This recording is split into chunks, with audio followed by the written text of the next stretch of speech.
Good morning everyone, my self Gauri Yadav. इसके पहले के वीडियो में हमने रस की परिभाषा और रस के दो प्रकार या भेद हमने सीखे थे। अभी इस वीडियो में हम अगले 3 प्रकार को जानेंगे। पहला प्रकार अद्भुत रस, दूसरा शांत रस और तीसरा विभत्स रस। अद्भुत रस की परिभाषा उदाहरण सहित। अद्भुत रस का स्थायी भाव आश्चर्य होता है। परीक्षा में अगर अद्भुत रस का स्थायी भाव पूछे तो अद्भुत रस का स्थायी भाव है आश्चर्य। जब व्यक्ति के मन में विचित्र अथवा आश्चर्यजनक वस्तुओं को देखकर जो विस्मय आदि के भाव उत्पन्न होता है उसे ही अद्भुत रस कहा जाता है। अर्थात जिस वाक्य को पढ़ने से हमें आश्चर्य हो या कुछ अद्भुत लगे वहाँ पर ही अद्भुत रस होता है।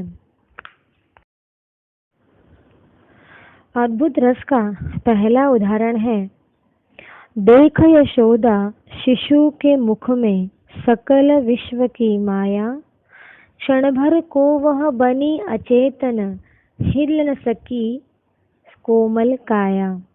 अर्थात इन पंक्तियों में उस समय का वर्णन किया है जब श्री कृष्ण मिट्टी खा रहे थे तथा जैसे ही माँ यशोदा उनके पास जाती है तो माँ यशोदा बोलती है, कान्हा, कान्हा यह श्री कृष्ण का नाम है, अपना मुंह तो दिखाओ, मुंह तो खोलो। जैसे ही श्री कृष्ण अपना मुंह खोलते हैं तो माँ यशोदा को श्री कृष्ण के मुंह के अंदर सकल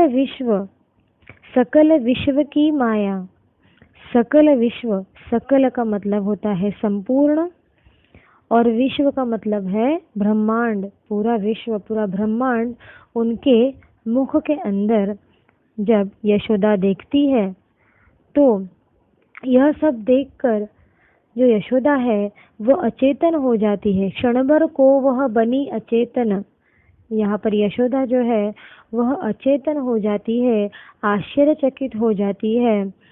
और हित न सकी कोमल काया, यह सब देखने के बाद, आश्चर्यचकित होने के बाद वह उस समय अपने कोमल शरीर को संभाल नहीं पाती है।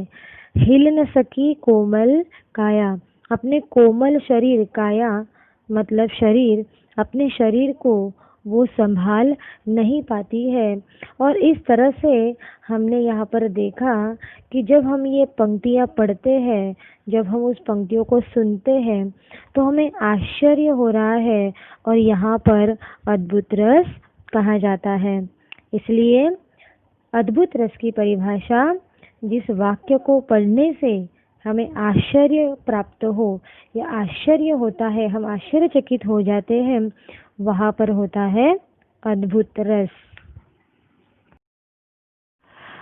दूसरा उदाहरण देखेंगे हम, मछली चल के जमीन पर आई, अचंबा देखा ये साहिल भाई।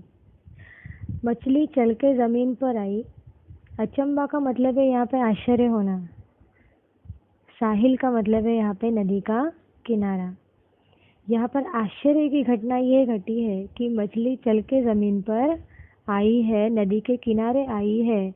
यहाँ पे आश्चर्य की घटना है, यह आश्चर्य दृश्य है और इसलिए इन पंक्तियों को पढ़कर हमारे मन में जो आश्चर्य की भावना उत्पन्न होती है उसको ही हम अद्भुत रस कहते हैं। दूसरा प्रकार हम यहाँ पर सीखते हैं विभत्स रस। विभत्स रस का स्थायी भाव है यहाँ पर घृणा या उसको हम जुगुप्सा भी कह सकते हैं। परीक्षा में अगर विभत्स रस का स्थायी भाव पूछे तो आपको लिखना है जुगुप्सा। जैसे किसी गुस्सित व्यक्ति या वस्तु को देखकर मन में जो भाव उत्पन्न होता है उसको हम क्या कहते हैं, विभत्स रस कहते हैं। जैसे जहाँ घिनौने पदार्थों को देखकर ग्लानि उत्पन्न हो, वहाँ विभत्स रस होता है। तो जहाँ पर कुछ ऐसे पदार्थ को देखकर मन में घृणा उत्पन्न होती है, जैसे कि जिसे देखना हम नहीं पसंद करते या देखना हम नहीं चाहते हैं, या कुछ ऐसी वस्तु या ऐसी कुछ चीज़ें जो बहुत ही ज़्यादा गंदी होती है, तो ये देखने के बाद जब मन में घृणा के भाव प्रकट होते हैं या उत्पन्न होते हैं, तो उसको हम विभत्स रस कहते हैं। जैसे युद्ध के पश्चात चारों ओर शव बिखरे हो, अंग आदि कटकर गिरे हो, गिद्ध और कौवे शव को नोच रहे हो। तो इस तरह से युद्ध के बाद जब हम देखते हैं कि चारों ओर मृत शरीर, जिसको हम शव कहते हैं, बिखरे हुए हैं, उनके अंग जो है आदि कटकर गिरे हैं, और गिद्ध और कौवे जो है वो उनके शव को, उनके मृत शरीर को वो नोच रहे हैं। तो इस तरह का जब भाव, उस तरह से ये पदार्थ या इस तरह का जब दृश्य देखकर जब हमें घृणा पैदा होती है, तो उस भाव को हम विभत्स रस कहते हैं। विभत्स रस का स्थायी भाव जुगुप्सा है।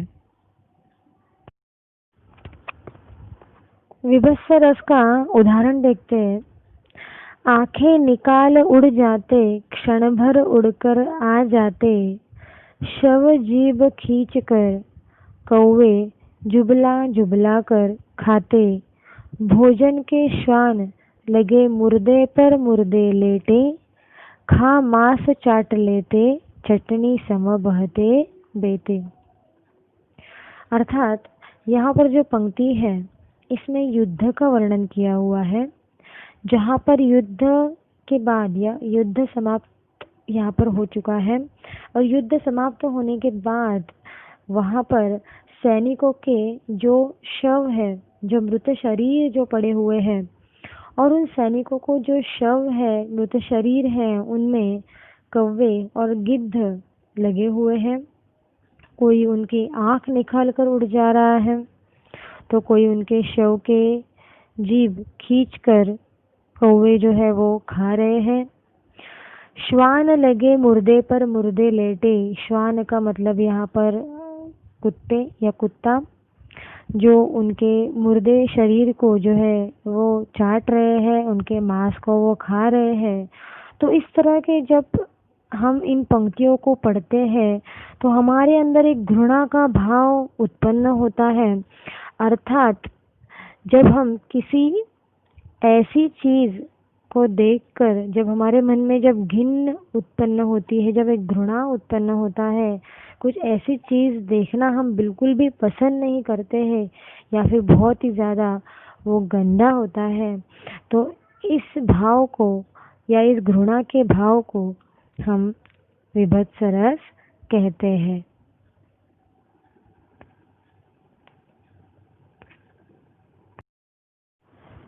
दूसरा उदाहरण देखते हैं विभत्स रस का। गिद्ध और चील मंडरा रहे थे, चूहे को तड़पा रही थे। गिद्ध और चील, ये जो पक्षी है, वो आकाश में मंडरा रहे थे। मंडराना का मतलब है यहाँ पर घूम रहे थे। चील या गिद्ध जैसे पक्षी जो है वो आकाश में मंडरा रहे हैं, अपना वो शिकार ढूंढ रहे हैं। तो उन्होंने एक चूहे को यहाँ पे तड़पते हुए देखा है। वो गिद्ध और चील जो है वो अभी उस चूहे को जो है वो अभी खाने वाले हैं, उसके शरीर को नोचने वाले हैं।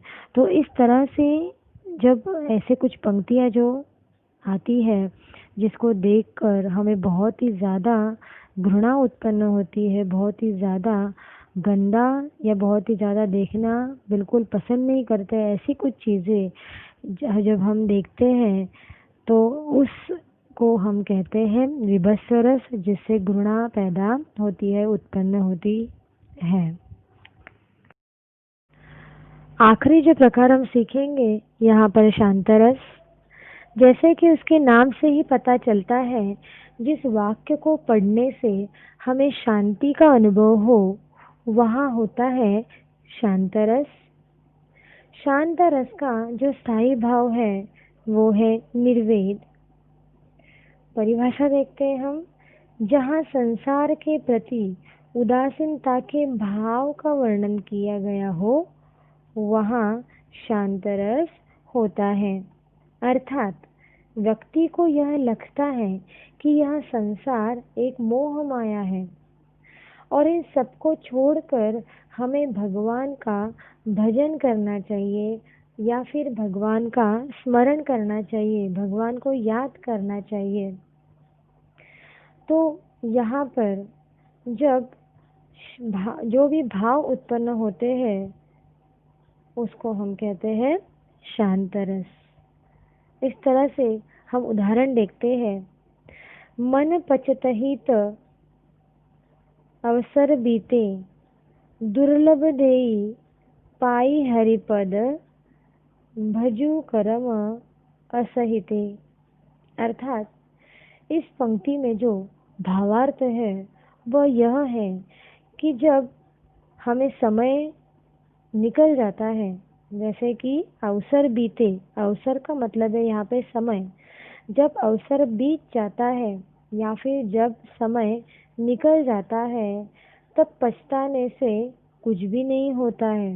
मन पछतात हित, यहाँ पे मन पछत हित का मतलब है कि यहाँ पे बाद में पछताने से कुछ भी नहीं होता है।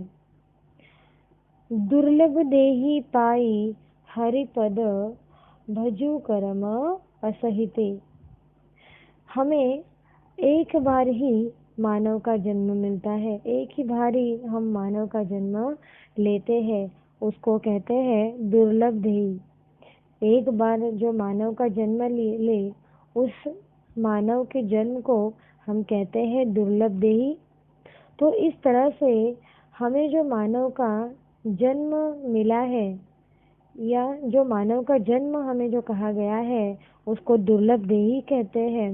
तो दुर्लभ देही हमें मिला है, भगवान को स्मरण करना है, भजन हमें करना है और इस तरह से संसार की जो मोह माया है उसको त्याग कर हमें सिर्फ हरि के पद पर या हरि के चरणों को याद करते हुए या भगवान के चरणों को याद करते हुए हमें भगवान को स्मरण करना चाहिए। तो इस तरह से ये जो पंक्तियां हैं जो हमें संसार के प्रति उदासीनता के भाव का बोध कराती है और इसलिए यहाँ पर इस रस को हम कहते हैं शांत रस। शांत रस का दूसरा उदाहरण हम यहाँ पर देखते हैं, चलती चाकी देखकर दिया कबीरा रोए, दुए पाटन के बीच में साबुत बचाना कोई। यह जो पंक्तियां हैं वो कबीरदास जी की है। कबीरदास जी कहते हैं कि जब हम चाकी को चलता हुआ देखते हैं तब मुझे बहुत ही ज़्यादा रोना आता है। कबीरदास जी कह रहे हैं यहाँ पे कि चलती चाकी देख कर दिया कबीरा रोए। कबीरा चलती या कबीर जी चलती चाकी को देखकर यहाँ पर रोते हैं। तब मुझे इसके दो पाटन के बीच में कोई भी साबुत नहीं बचता है। तो इसी प्रकार से यह जो संसार है वो क्या है, एक मोह माया है। इस संसार की मोह माया में फंस करके किसी भी व्यक्ति का भला नहीं हो सकता और इसलिए हमें इस संसार की मोह माया को त्याग करके भगवान को या हरि को, भगवान के पदों को हमें स्मरण करना चाहिए जिससे हम अपने जीवन का उद्धार कर सकें।